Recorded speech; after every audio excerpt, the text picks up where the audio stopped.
Go. Bismillahirrahmanirrahim. Alhamdulillah. Alhamdulillah Rabbil Alameen. Wassalatu wassalamu ala khairul mursaleen. Muhammadin an-Nabi al-Ummi wa ala alihi wa sahbihi ijma'in. Amma ba'd. يقول الله تعالى في القرآن الكريم إن الله وملائكته يصلون على النبي يا أيها الذين آمنوا صلوا عليه وسلموا تسليما اللهم صل على سيدنا مولانا محمد صلى الله عليه وسلم. As we were going day before yesterday, that is Sunday, we was talking about an outline for the order of battle, and that meant that we were now assuming a higher level of control of the confrontation between us and them. The reason I wanted you to read that letter is because that letter outlines the confrontation, and you can see the date, 1981. And in that letter, they're saying that you have came out of prison twice, and you've been, you had menial jobs, like a car wash. My friend owned a car wash, so in order to appease the parole people, you know, you have a job at the car wash, but you don't have a real job, you know. But anyway, but I was mainly involved in Islam. Now the second time that I came home, this is the real deal. In 1980, we established a Masjid. We rented a building, but it was open and active. When my parole officer came by to verify my employment, he saw a whole, imagine you got a building now, pretty good sized building.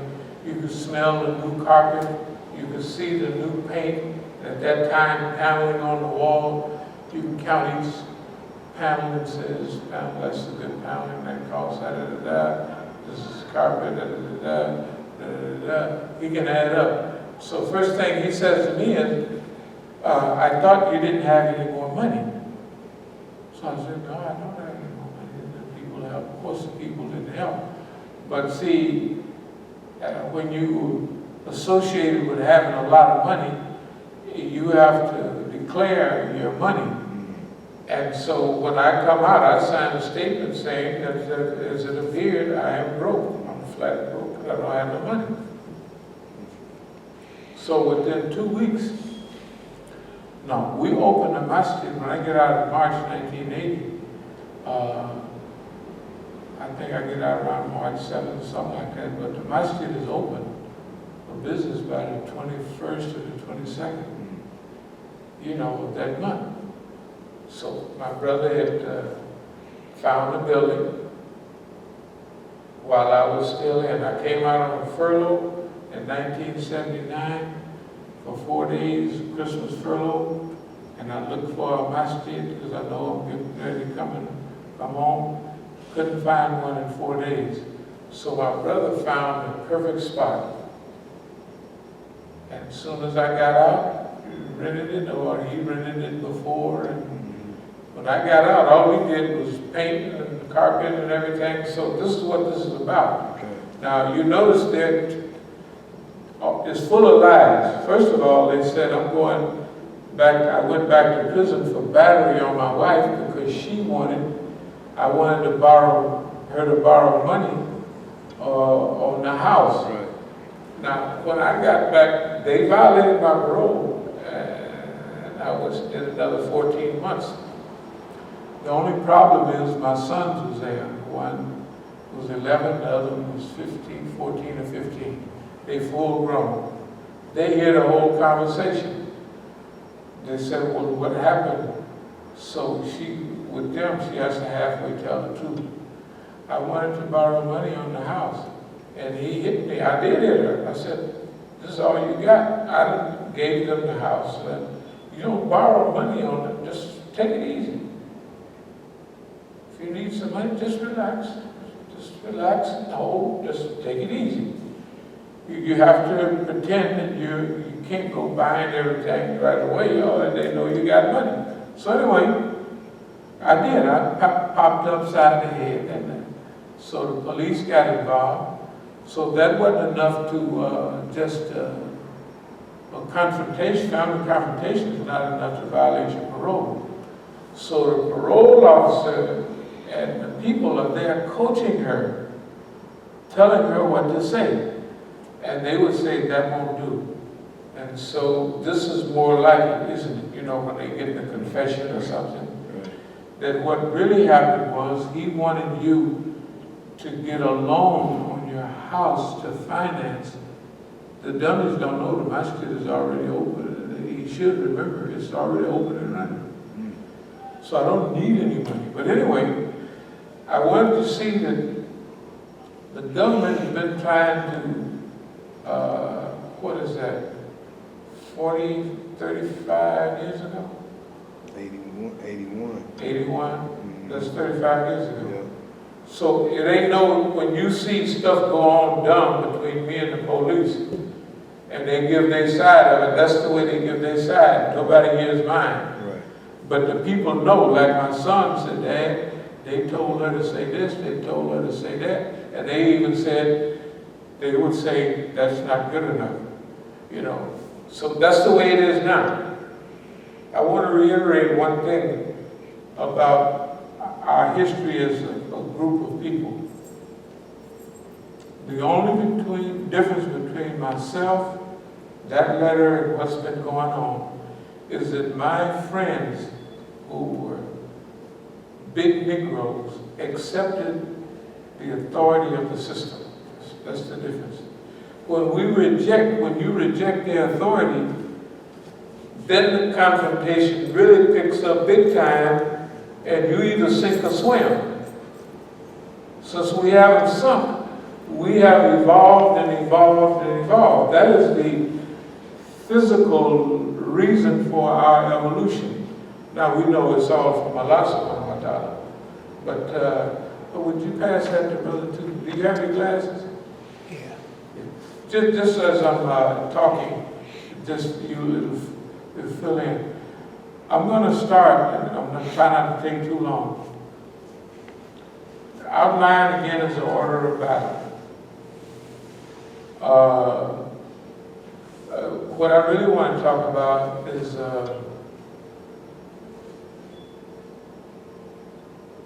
the main reason this stuff has been happening, or we have evolved, is because number one, is Imam, faith. Number two is that we have learned at this time, as we go along, we will explain that we will turn every challenge into a victory.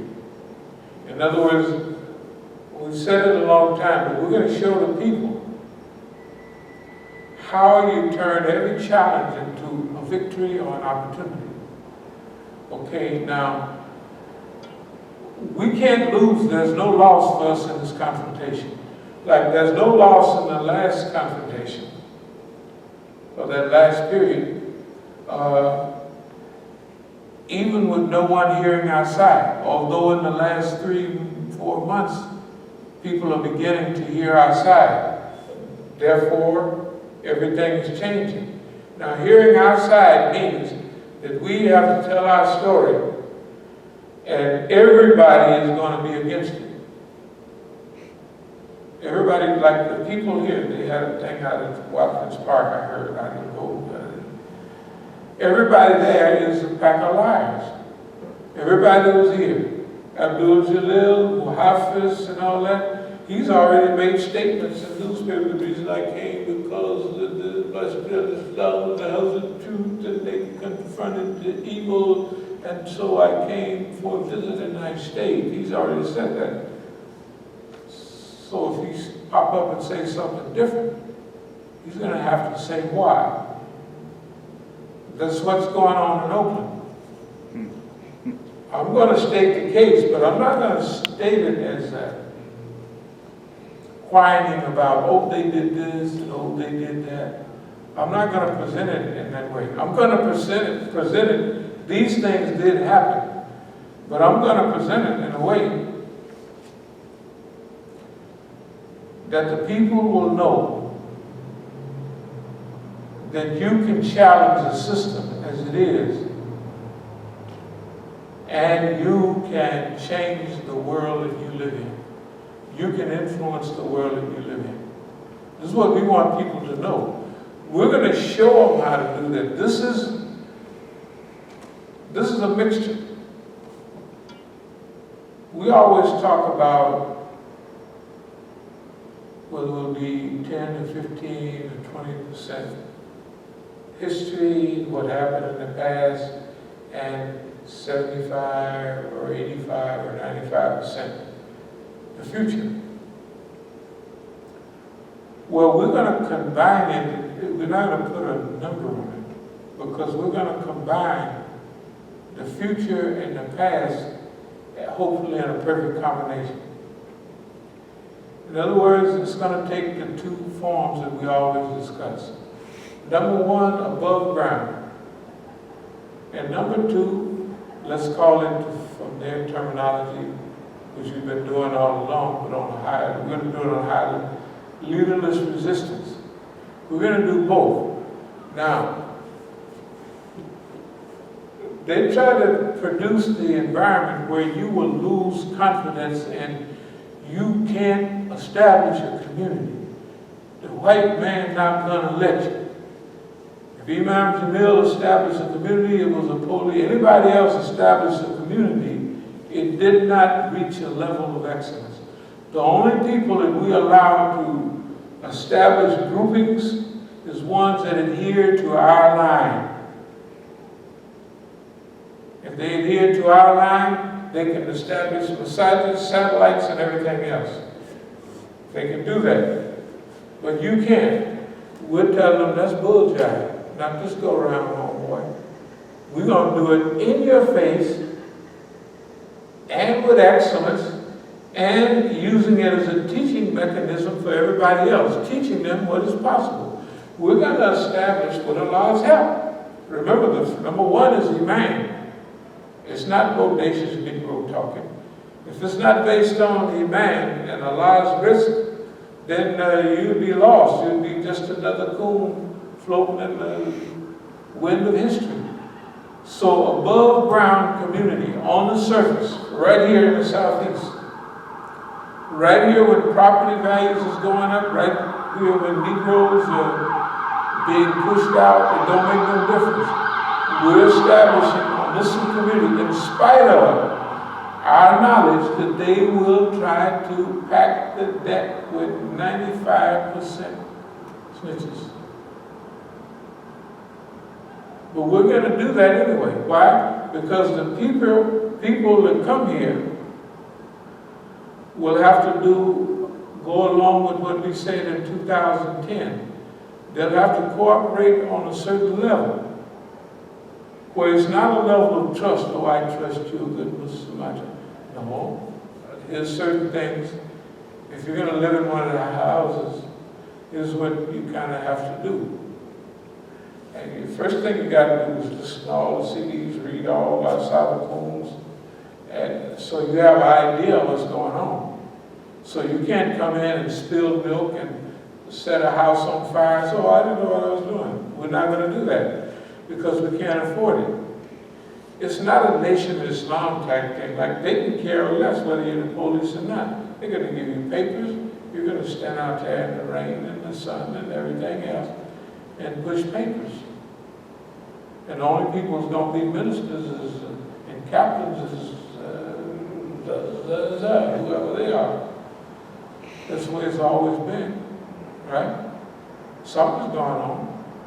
If it was for real, they'd have some trouble. You think the police, the government wouldn't like that? Okay. So above ground, community working on the surface. Developing institutions in your face. We're saying to the system, we're doing this. You've done everything to push us away from it, to make us not want to do it, but we're going to do that. That's what we're going to do. And we're going to show the people how we do it. And we're going to make it simple. That part is going to be relatively easy, no matter what they do. See, this time we've taken charge. The last time, during the last 4 years, we manipulated the environment. We manipulated them to act. And some of you can remember statements. We manipulated them to go through their actions. They did 92% of exactly what we wanted. In some cases, they gave us more. Okay? That's because you need a model to teach people, right? So, for the last several decades, this has been a scientific social experiment. Everything we have been doing has been a functional experiment. We're really actually trying to build a community. But at the same time, we're adding different aspects, different variables into the mix. We're moving forward on one hand, slowing up on the other. We're doing things that affect the flow, right? That's why we've never changed our policy at all. Okay? The only thing about this time is that we're doing it not for 2015 and 16. We've already done that. We're teaching on that right now. This is what this is doing. But for mid-21st century, that's when, as we say, when the enemy knows everything about you, even relatively close to what you're thinking. Yeah. Okay, you got to remember now, why was we put in this situation? You have to imagine, nobody in history have been put into this position to be surrounded and encircled, say at least 5 times, where literally 99% of the people are the polling business. It ain't no big deal. Family, friends, everybody. You know, like my family. That's why, see, with my family, see, we got the government trapped. They can't do anything because my family is involved. They didn't know. They thought, well, if the sons get hooked up in Haran and the other one get hooked up in the pipe, their morality is going to go downhill. And I told them, go on, do what you're supposed to do. They knew what was going on in 1984, 85. I went up to visit my son in Susanville. First of all, they stalled at us in the visitor room. Susanville's a penitentiary. Near Reno, but it's in California. Then they came, took us out of the visitor room and said, my youngest son and I are visiting my oldest son. He took us out of the visitor room and said, well, your son's in the hole and he can't get business. So I went right to the change sheet. They have a change sheet posted in every prison. That means that day, everybody look at the change sheet to see if they got a room change, they go into a honor unit, you know. So I looked on there, no name. So I said, all right, fine. So I went on home. And the next day I called up to the prison. And I called the warden. I said, I called and checked on Sheldon Reed to see how he's doing in the hole. He said, he's not in the hole. He said, what? He said, he's in camp. And so he said, you can call the supervisor in camp. He was actually out of the security. The point is that they've been about this stuff all along. When I say surrounded, I mean that surrounded in Oakland, everybody there is, when I say Oakland, I mean everybody. I'm talking about no 99 point to give air of this possibility. I'm saying that's what it is. Their behavior is proven. When your family is involved, when your friends are involved from Jahiliyyah, Because they question all your friends from Jahiliyyah that's had little problems. Who does he know in Kansas City? Who does he know now?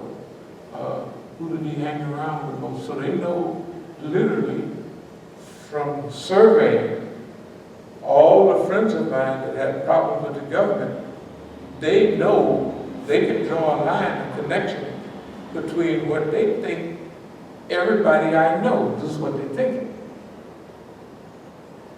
If he goes to Kansas City, who would he visit there? Who does he know in Kansas City? Okay, now this girl here, what's his relationship between them? You know what I mean? All of that. Yesterday, dear Muhammad Al-Asi came to give khutbah. He must have snuck up to give khutbah, because as soon as I turned my head for 1 second, he's popped right there, ready to give khutbah. He ain't said a word. The other people came over, gave salams, put a little money in the box. The usual. Yeah, usual. I went to one of the main offices today to get some invitation. So I said, well, Muhammad Al-Asi will be there too, but if he's not in Pakistan. So then they have a whole lot, they have a girl there, a black woman, that's getting ready to go to Iran. She got a little scarf on. So one of the Iranians talked to me, and he says, of course you're not from Iran, so he's an Iranian guy getting his passport stuff fixed. I said, no, I go to Iran all the time. And I didn't say what I do. He said, finally he says, well, you must be a religious leader. And so I said, yeah, I kind of messed around with religion a bit on. And then so I asked the black lady, are you going to Iran? Yes. Is your first time? Yes. So she asked me, did you like it there? I said, it's fine. So I said, what are you involved in? So she said, homeless work, you know. So then I realized that they had her there, and they kept me sitting downstairs. Usually I don't sit downstairs but for 1 minute to call upstairs, but they kept me there 10 minutes so I could get a conversation with them. I mean, I already know the routine. So they're showing me Dr. Karen Bennett, Dr. this, that, and that, all the people on Press TV, everybody, the Hollywoodism program, all of their programs, all the people they invite are people that are not involved in revolution and don't care anything, and don't know anything about the revolution.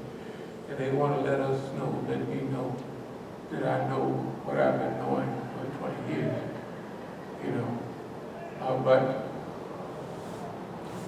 it's trying to incite you, but then I'm already going to take care of that. We're going to take care of that. We're going to take care, remember, on the surface, we have nobody on our side. Do not conclude, well, maybe brother this, that, maybe those brothers. They're not. All the good brothers that are on our side are in prison. And when they were out, they were not on us. They were not, we were all right, but they was fighting their own battles, you know what I mean, of suspicion and everything. They didn't know who I was till after they go to prison and they see what happened. They say, oh, the guy was telling the truth. Well,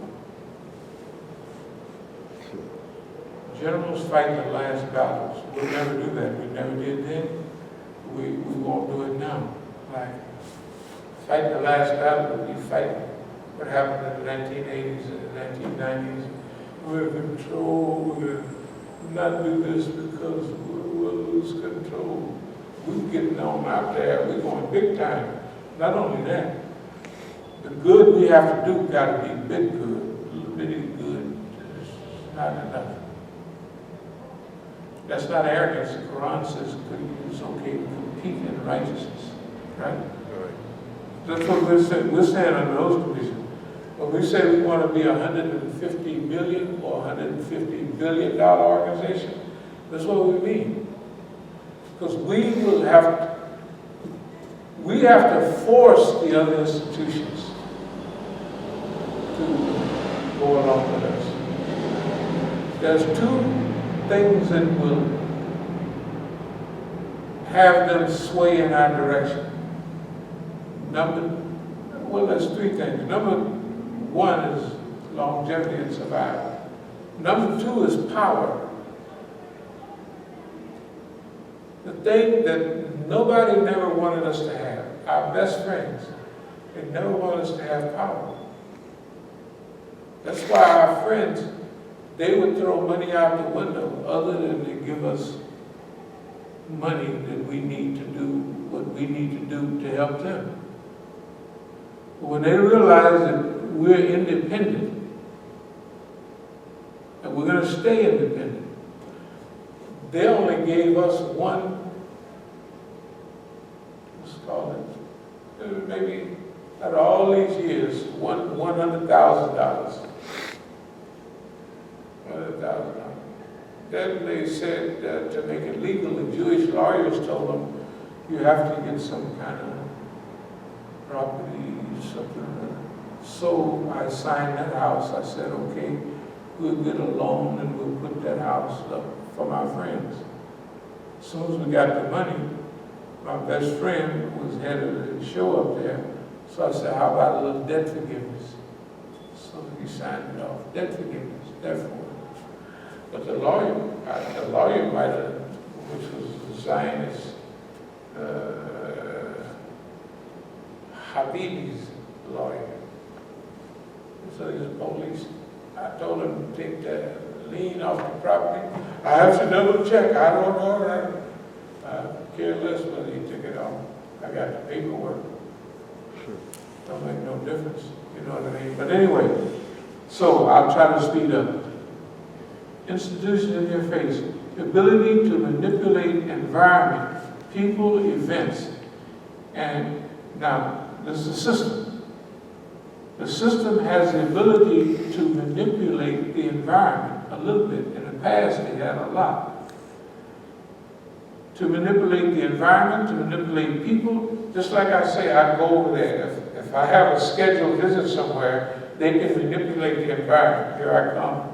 So they have somebody just walking out the office, but just assalamu alaikum. You know that I'm going to identify with. I can tell all of those things. They do that. The government do it, and our friends do it. So they have the ability to manipulate the environment and people and events, and to manufacture temporary events. But we have long been in the business of taking any events that they manufacture, either delay any results, neutralize it, or use it to our benefit. Now, see, keep the system in the upper world, the higher world. It is less experience in your environment. In other words, in our environment, like I got something here today from a Negro that used to be here. It's about some program. I don't know why the hell he sends me these. It serves no purpose. That underlie that I exist.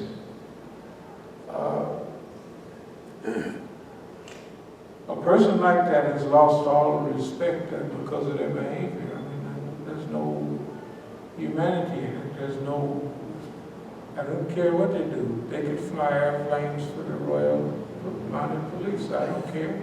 They don't have nothing to do. But if they want to do that, it's fine. In other words, no matter what anybody do, that don't have nothing to do with what we're doing. See, the farther you go back, the more influence they had on the environment. The closer you get to now, the less they have. That's why I say when we go to California, we're instituting their program. Now, we're going to challenge them to do something. But what they do cannot alter what we're going to do. You see what I mean? That's because we are in control of our environment. It's kind of like fighting, you know, when the other guy cut loose on you and he's throwing a lot of combinations of punches. If he don't knock you out or what have you, after a while, he's going to have to slow down and take a breather, right? And guess what? You've been resting, moving to side to side. Now he has to anticipate, and he's a little tired, what you're going to throw, right? This is just a natural part of fighting. So we manipulated them to throw blow after blow after blow. They have no reason, legally or any other way, to present anything as far as a challenge, but we're going to force them to. I don't know what they're doing now. I don't care. Because what's going on in California does not make a difference what we're doing. See, that means we are now throwing our punches. They can influence the environment 5, 15%. That's okay. We have what we're going to do. And anything they do, we're going to turn it around anyway. We've been doing that already. We're going to keep them up in the higher world. That is the spiritual world. You know why? There's an old saying, they'll drag you down to their level, like arguing and cussing and throwing doo-doo all over the place. Because they say they'll drag you down to your level and they'll beat you with experience. See, if I fought them on that punk, cussing, throwing doo-doo, actually I don't have really that much experience in it. I can do it. I can just throw all the training and humanity out the window and just act. I can act a bigger fool than they can, because I've had training as a youth. You know what I mean? But right now, why should I do that? In order to confront us, they're going to have to move up to our level. They have less experience in the ethical world and the spiritual world. They don't have much experience in that. That's why they keep trying to start something to make us mad, provoke us so we'll get down to their level. That's why we stand there like a brick. You don't know what you're talking about. We're not doing nothing. And the time we do respond, this time I'm calling you on the phone, I say, yeah, well, the niggas is out there now. Now I'm going to do this. I'll call you back later. And remember, when I called you back later, I had just slammed the door. You know why I slammed the door? Because I was actually getting mad. And I said, okay, I engineered this down. These niggas are so stupid. I am actually getting angry. That's not a part of it. So while I'm still laughing, I slam the door, lock the door. And the niggas, I leave my window down, they steal my notebooks and the quarters I had in the ashtray for washing clothes. How can you beat that for idiotism? Let me speed up and then we'll close out and pray. Number 2 is leaderless resistance. That's why, like I say, let me stop right now and make another advertisement. This is Imam Musa speaking to you, the general public, inside the United States and outside. And we're hoping that those who listen to these CDs, these DVDs, that you join another friend, maybe 2, maybe 3 at the most, and watch them together. And then go over all of the other information you can get about As-Sabiqun, Masjid al-Islam, and the confrontation of Imam Musa and the community with the United States government. And study that for the next year and think of ways to improve the conditions of Muslims and stand by for further orders. I tell you, the more you do this, the better. Because this is the part that makes the white man super mad. This part of the advertisement. Leaderless resistance. People that he don't know. You think he ain't in a panic about the other advertisements before? he's in a panic because he's used to dealing with people that he can see. Now, he has to alter his whole, if you think he got 900,000 snitches now, he's gonna recruit another 900,000 just to go around and ask people, sniff out this leaderless resistance. You know what? He might be able to pick out one or two, but he'll never be satisfied and he'll never know. Because all it takes is one or two. By the time this is over, I believe we'll have hundreds of people, hundreds of 2, 3-man organizations that have studied us, have studied the Islamic movement, and they have an idea. When we're talking to them because they have spent a whole year researching and studying. They'll be able to hear what we've said as far back as they can go. If they want something, they can send some type of note or a letter and actually make a video on this subject. Maybe to clarify a certain issue, right? So within a year and a half time, we're gonna have a solid group. Above board, we're gonna have begun already building. So when we go to California, that starts our fundraising. We're gonna start fundraising. We'll start mediocre. And we'll, oh yeah, by the way, yesterday at Eid al-Adha, you know, is different. Eid al-Fitr with a small crew.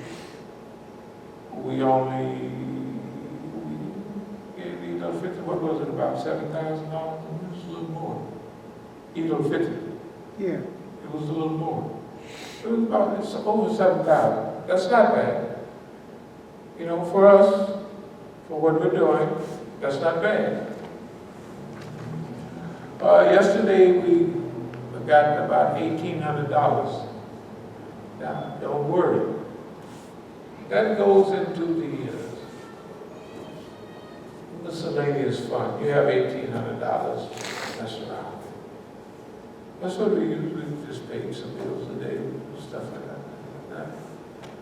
But the money we've already raised, we already got a nest egg. The battle we're talking about starting, we've already put the nest egg up. Not the money we're going to get back from that they took from us. Say that 100,000, we're going to sue them and demand $10 million. They broke all laws. So maybe they want to just say we'll give you $5 million if you just leave us alone. You know, okay, fine, $5 million. But we're going to go and we're going to sue them. It doesn't make a difference what happened. Remember the talk, a setback ain't nothing but a setup for a comeback? That's why all confrontations to us is limited to that confrontation. Like if you arrest us and bust us with all our dope and all our money. We're going to come back from that bust. You see what I mean? Forget about what happened before and what may happen in the future. So for the last 4 years, 3 solid years, culminating in what they did in November and December of 2015 up to January 1st, around that time. That means at that time, as far as they know, they had hit us at the home $50,000. I said in the handout 25, but I didn't want to sound too alarming, you know what I mean? At the Masjid, 50,000. 11,000 something inside the Masjid. That's something that people witness. Now, the 11,000, I'm in the Masjid, and they take me to jail out of it. I tell them, there's $10,000 on my desk. You taking me to jail? Can I go get my money? No. Actually, it was 11,000 because 10,000, you know what it comes with $10,000 wrappers, and then the other 1,000, 1,500 is just the spending money, right? So that's clearly proven. But this point is this, that ain't nothing. It'll take a year. The stuff I'm telling you, it ain't nothing. They did. Look, if it's property, them big dumpsters, 30-footers are big ones. I have on my property, last year, 3 dumpsters hauled away. I pay for them and everything. Oh, junk. They would pile it up so we get a ticket. When I had them hauled away, I came to Oakland and D.C. When I came back, Mukhtar had tore down some of the stuff in other of our property and took that debris and threw it back there again. So I had them cleaned up. And guess what? When I came back, he did the same thing. That's nothing. Where's all of the computers for the school, all the duplicated, all of the equipment for the schools everywhere, all the equipment, where's all the tools for building? We did so much remodeling, we had every kind of tools, spray paint, everything, 20,000 at least in tools. Where are they at? They're all gone. Everything is gone. There's nothing in that. So if I say they did, I couldn't get through any lecture if I started talking about what they did. But leaderless resistance. We're going to keep them busy on all fronts. Remember, mid-21st century. And I believe that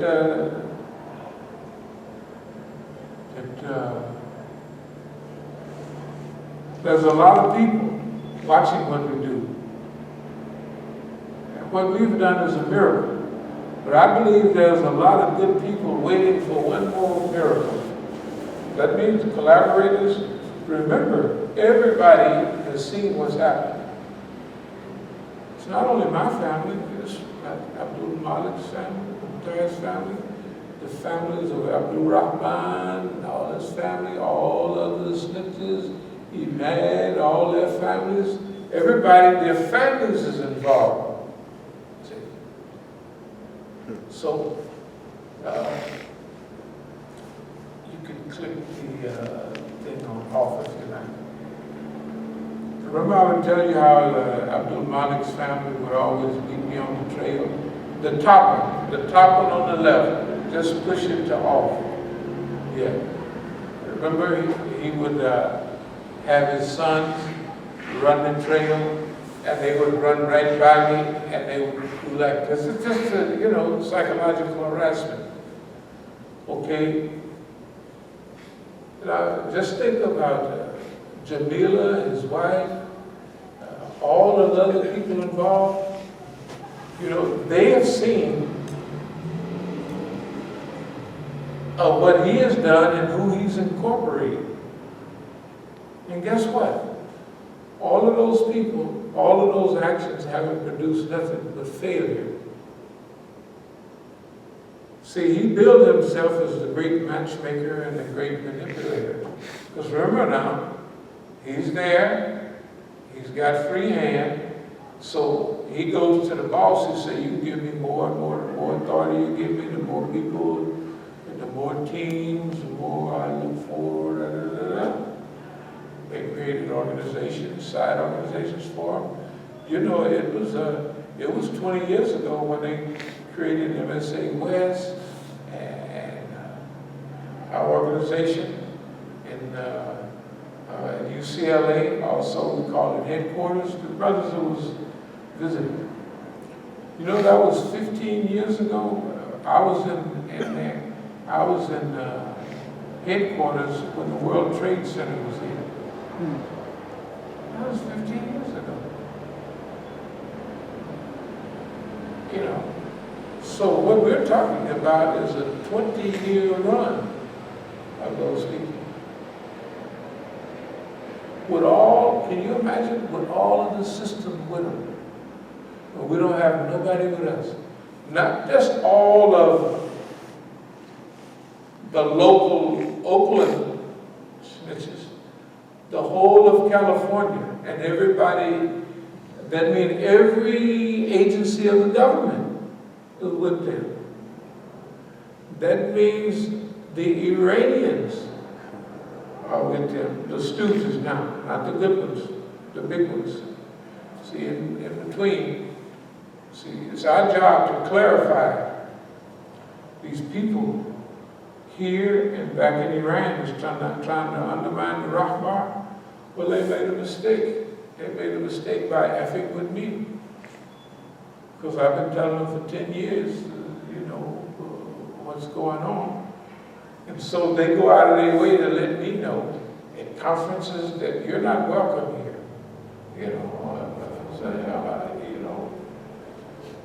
Thank you very much for giving me a delayed 10-year message that I've been aware of all of this time. Thank you very much. But it's like them. It's like abdul-Alim, redundancy. Can you imagine the amount of people that's on the verge of coming our way? Yeah. I'm talking about inside the system. You got to remember, there's a Quranic rule, and every doer of good, there was somebody inside the system. Hey, Musa, man, they had a meeting on you, and they don't know who's on our team. They have no idea. All they know is, I don't have a scratch on me. They know that. I don't have a physical nor a psychological scratch. You know what I mean? And if they're looking for signs of schizophrenia, paranoia, or stuttering, or anything, they just missing the boat.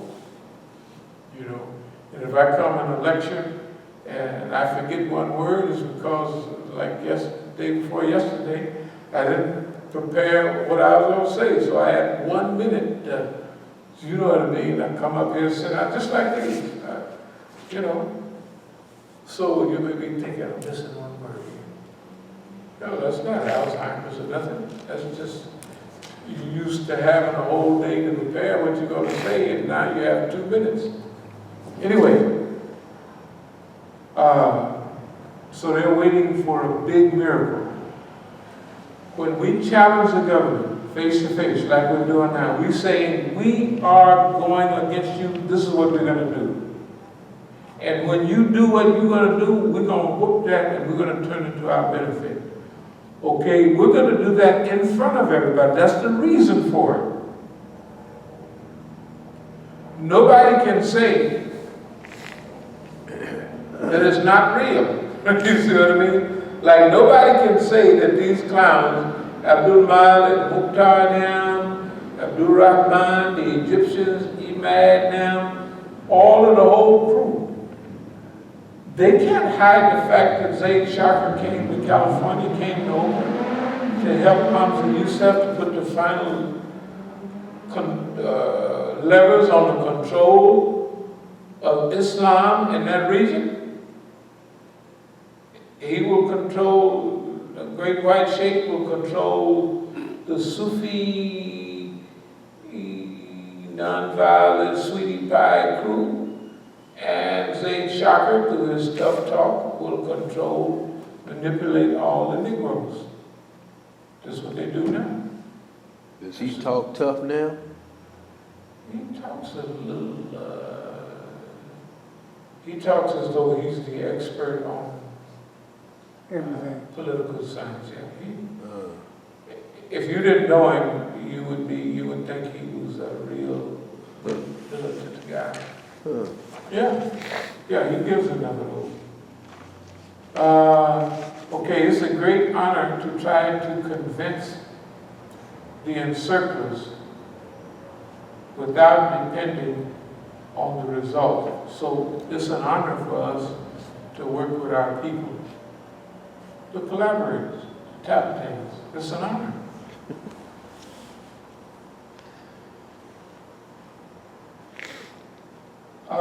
Because that's the natural part of our struggle. I'm going to try to speed up. I swore I'd speed up. Okay, we got a lot to do this for. Historically, there's been a few glimpses, kindness and camaraderie. All the brothers like George Jackson, Fleeta Drungo, Billy Christmas, that's the shootout in Santa Fe, 1970, where the judge was killed, a lot of youngsters got killed. Well, Jonathan Jackson took those weapons to the court to break out of. Okay.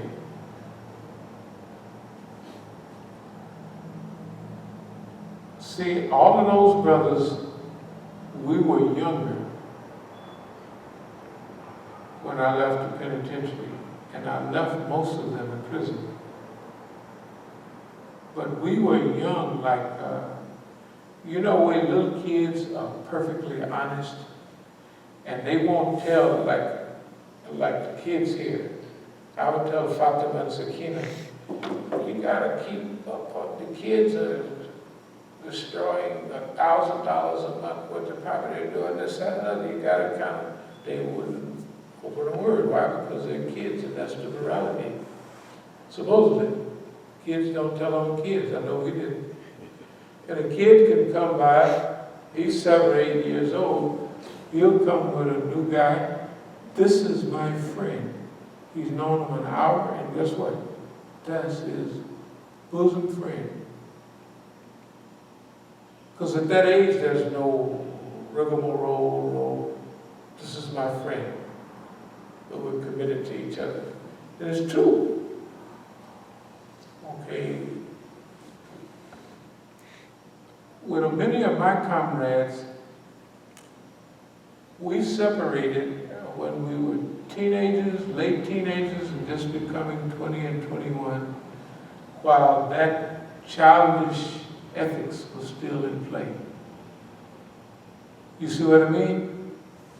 Our childish ethics was still in play. Okay, that's why most of them was killed, because of their ethics. One of the things about Fleeta Drungo, he was one of Soledad brothers. Technically, he was my best friend. He was my workout partner for years. I've been knowing him since 1960, when we was in Fred C. Nellis School for Boys. He was in that San Quentin 6, and he got out. I saw him maybe 1978, about 78. I was with the chief. I would say it was 78. He had a bottle of Ripple, Ripple wine. I didn't hold nothing against them because I know what they do to you. But them niggas, I ain't gonna call their names, but they from Oakland, and they run around talking black, they imitation black kind of party.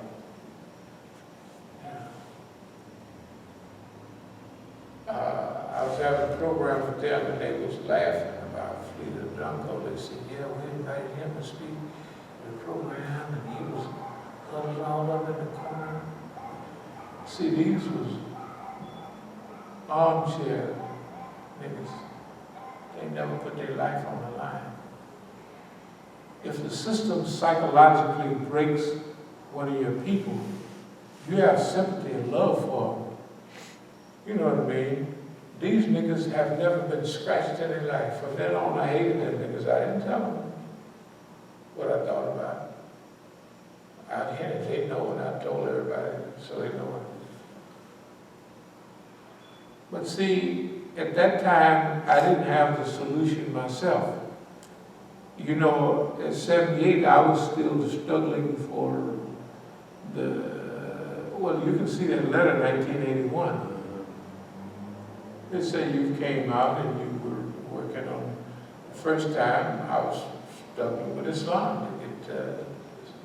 Now the second time, I established the Masjid. That time they're talking about, they said that I beat my wife upside the head to stop her from getting, to make her get a loan to help me open the Masjid.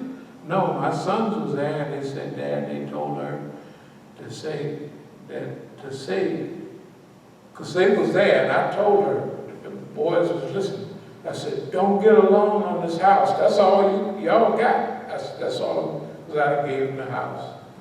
I said, that's all you got. Don't get no loan on it. Just hold on. In other words, I got some money. I'll hook y'all up. Just wait around a minute. I can't go spending money. The police are already sniffing and they snatching everything like they say there. Remember, you can see they're telling me, we don't want you messing with no Islam. They're telling me that we're not going to let you out unless you go along with these programs. So I told them this normal story. Sure, boss man.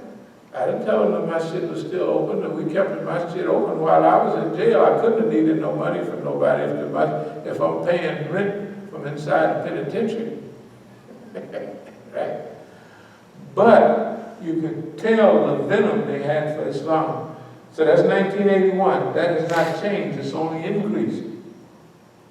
So when we show people, historically, it'll take several years to show them what you can deal with and what you can overcome. That's our mission. That's why all of the tragedy, that's why all the confrontation. So people would see it. It's not a hidden confrontation. Some of it is, but most of it in recent years is open and they can see it. Right? They can see that abdul-Alim and all the people that was here, they can see Ali just packed up and left. He was treated better than anybody in world history. Nobody ever treated anybody like that. You can't find niggas treat you like that. But he just doesn't have any human, I think maybe a little, I ain't gonna spread it around, but no ethics at all. Just no ethics. No consciousness, just a brainless DC nigga. That's basically all. And I don't have nothing against anybody. But stop sending me stuff. I don't care. You're gone. Stay gone. I don't care what you do. What you do don't affect us. You can't do anything significant because you've sold out. You've given away 100 to accept 23 from the white man. And the white man will never give a nigga 100 or nothing. The white man don't make nigga heroes. He make niggas stupid and fools. Look at this hurry up fence. Okay. Historically, few glimpses at human kindness and camaraderie. You don't need everybody to be nice. If you get a few glimpses of people sticking with you or sticking together, you know, like in the movies, there's 4 or 5 of them, they stuck, they rose together, they went down together, or they survived together. They're all heroes. That's the way we are. We're a dream team. We survived together. Okay.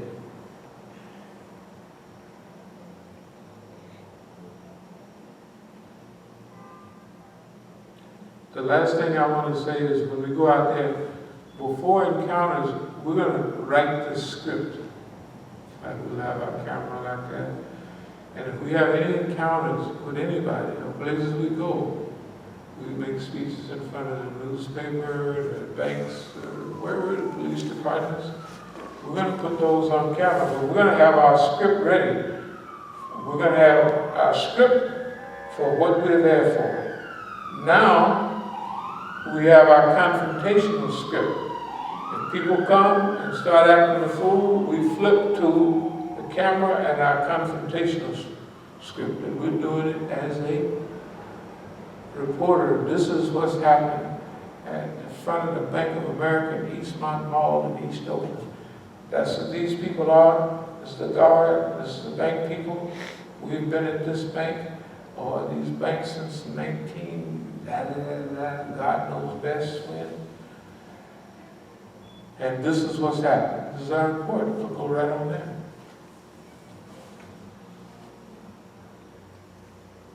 Other thing, we have to show how easy it is to take charge of your own life, of your own You gotta remember how dirty they are. Remember the stuff just coming out about old Uncle Jesse? Jesse Jackson. Your son has it up. He's just overwhelmed with showing everybody. Did you see the stuff he pulled up? You mean my oldest son? Yeah. No, I haven't seen none of that. Well, about Jesse Jackson being a snitch, Jesse Jackson. All the stuff we know about him rubbing blood on his shirt, about him setting up Martin Luther King. Okay, to him it's like, I said, well, we've given talks on it, but yeah, man, that's great. So, we have to show people that in spite of all that, you can take charge of your own movement, of your own environment. That's what we're here to do, and how to change everything into the benefit. And in closing, this cycle, mid-21st century, act and move as though the system knows what you are thinking. If I just take a few more minutes. If y'all saw that movie Salt, right? Salt. Salt. Angelina Jolie. They're in the FBI room, right? And now the FBI was acting just like they was acting. Because when I would tell the truth, or when I would say things, they would actually know it's the truth, as though they would give hidden body language that they agree, we know that's the truth. You know, okay, now in an enclosed environment, I know that science has evolved to where you give off, if they have something on your head, you give off certain electrons. So if you say apple, apple gives a certain little beam. You know what I mean? Room gives another aeroplane. So I do believe that the system is at the point that they can focus on your cranium and pick up not thoughts, but I think now they're at the level of words. I don't know this for sure, but this is the way I'm anticipating that based on what I know about them. Since I haven't been wrong yet, I'm relatively sure about it. That they can pick up, okay, I'm thinking about apples. So they got the whole history, they got the expert, the Musa expert. So what goes along with apples and Imam Musa?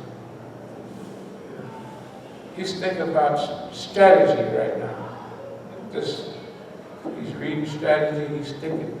So what is he coming up with? What is he from based on what we know? Now remember, they got all the notes, they got a pretty good picture of thought patterns. If I can predict their behavior, they ought to be able to predict mine pretty well. And they can. Well, they have formulas for everything. They have formulas to find apartments. Yeah. You know, so they can come up with a formula for exactly right. what they choose So to do. now, I believe on that level we're even Stephen. They got me down pat, and I got them down pat. We're going to do this assuming that you know what we're thinking. Now, you know they're talking about plans and strategies. Don't let nobody know. No. You don't have to figure it out. We're going to tell you what our strategy is. That's what we're doing now. And that's what we're going to do. Number one,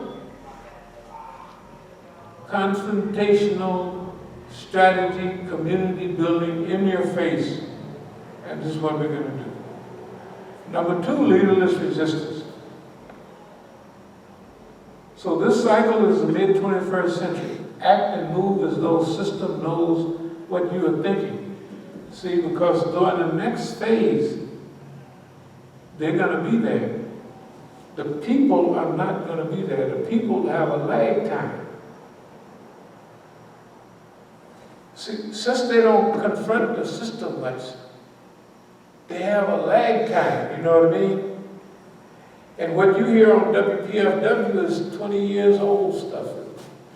Certain CIA agent says, this is da-da-da-da. Well, if you was a CIA agent, you still won.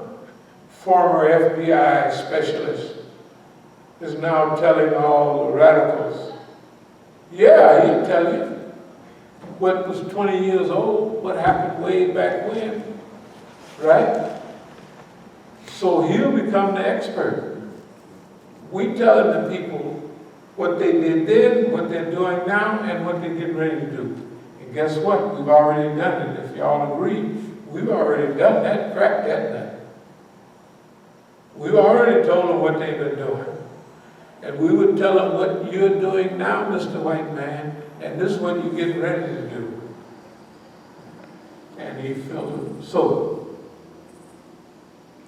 that was the purpose of total encirclement. Friends, family, and everything. Right? So you could experience the ultimate in all of those things. You couldn't get everything in that detail unless you had to come in contact with those challenges. If nobody else come in contact with those challenges for that many years, that means there's nobody in the United States. I would go so far as to say there's nobody in the world from our side that has that much experience. Not even close. All the speakers are speakers. Muhammad Al-Asi doesn't have any experience, he's a speaker. Zaid Shaka doesn't have experience, he's a speaker. He hasn't had any fights. Abdul Malik is a damn speaker, right? Siraj is a speaker. He hasn't had no confrontations with the government, right? This is insanity that they would even put up niggas like that. Unless in their arrogance they thought they was going to win. All of their champions have never had a fight. I am the champion of Islam in America. I've never had a fight. Never. I've never been in the ring. I've never had to fight for Islam. I've never had to defend Islam. And if I had to have any association with Islam, it's in the white man's court, testifying against Muslims like Siraj do. Anyway, all right. So I'll close now. I know it's late. So we're going to give them our planet. This is what we're planning. Strategic thinking and the strategic depth. Strategic depth is how deep you go. You know, so we might be on level 3 deep. We're going to give them up to 2. We got to keep one for ourselves just to kick us behind. And do not fear, public. If you thought you saw a good, excuse English, a good ass kicking by the Negro of the white man, and a Jew, this go around, you're going to see a thorough slapstick, remember humor. We're going to whoop his ass and make fun of him at the same time. That's the only way you're going to fight it, is if we make a fool out of it. As long as he has any prestige, you're going to follow. I mean, you, the public. So we're going to kick his ass in front of you and make fun of him. We're going to call what the Negro call clowning. We're going to clown the white man, the Zionist, and all the big Negroes. And we can't lose because nobody's on our side anyway, right? They've thrown everything at us. Guess what? You never put anybody in a position where they can't lose at all. That's what we are. They've thrown everything at us, all the people at us, right? And we were standing there by ourselves. And it had no effect. So we're going to play behind. And that's going to convince you. Describe each encounter in terms of epic terms. We call it truthful, Barnum and Baileyism. Beneficial, positive, motivational terms. Monitoring self, upgrading, everything, fasting. And I'll close with this issue. What do you mean by upgrading? I went to the doctor a couple of days ago. I've been fasting and semi-fasting ever since Ramadan. So, it was a perfect, everything is fine, And I hadn't been in a year, and the lady was there, medicine, they told me we should have ran out almost a year ago. But they wanted me to take so much. And she said, that's a lot of medicine. I said, well, the only reason I can stretch it out that long is, I said, I'll just tell you the truth. So if you think I'm going to take 10 megagrams of Coumadin, it'd be crazy. I said I would be bleeding from everywhere. I said, I may take 2.5. I said, that's why I can go a whole year with a 2-month supply. And the other stuff, I don't need to take it. Just look at my blood pressure, look at everything. Yeah, everything's perfect. So. But I checked the weight and it was fine. But I said I want to come down another 10 pounds just for the heck of it. So I just said, nah, that means in the last week, I probably knocked off 5 pounds in the last week. Why? Because I just knocked off one thing of that fasting. Usually, I take, in the morning, a little coffee and a couple of dates, but I don't eat a meal. Never. I eat a meal for sure. I wouldn't feel the fast at all. So in the last month, I've been nibbling just a few crackers, So then my weight stabilized. Instead of going down, it stabilized because I'm having a little bit in the morning and I'm going all the way to sundown. So all I did last week, very simple. I eliminated anything in the morning except coffee, and that's it. And zoom. The reason that's you have to always monitor them, but you monitor yourself too. You also monitor your attitude. Am I getting overconfident? Am I getting arrogant? Okay, I got plenty of reason to be arrogant. Because standing up to the white man all this time, not a scratch, or the way you are a punk, which he is, and I'm going to call him a punk. But there's a difference between confidence and arrogance.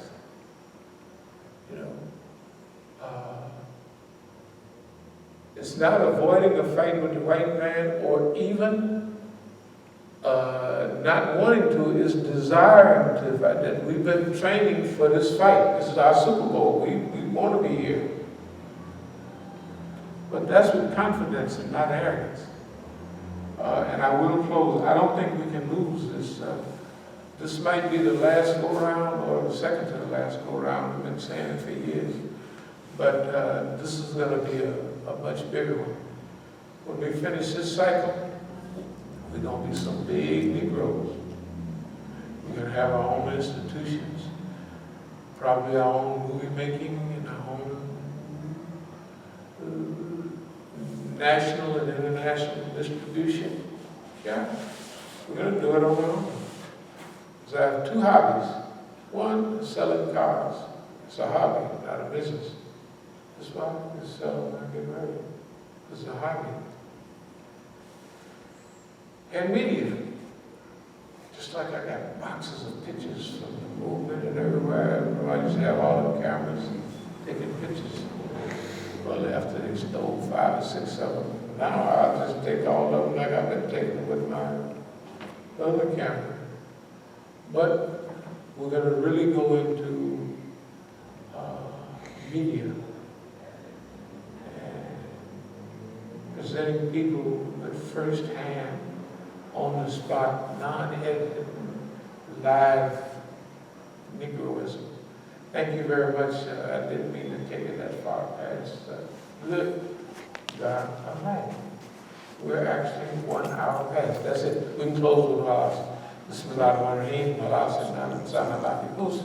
La Ladina Amanu wa Amanu Salihat wa Tawasaw bil Haq wa Tawasaw bis Sabr. Alhamdulillah.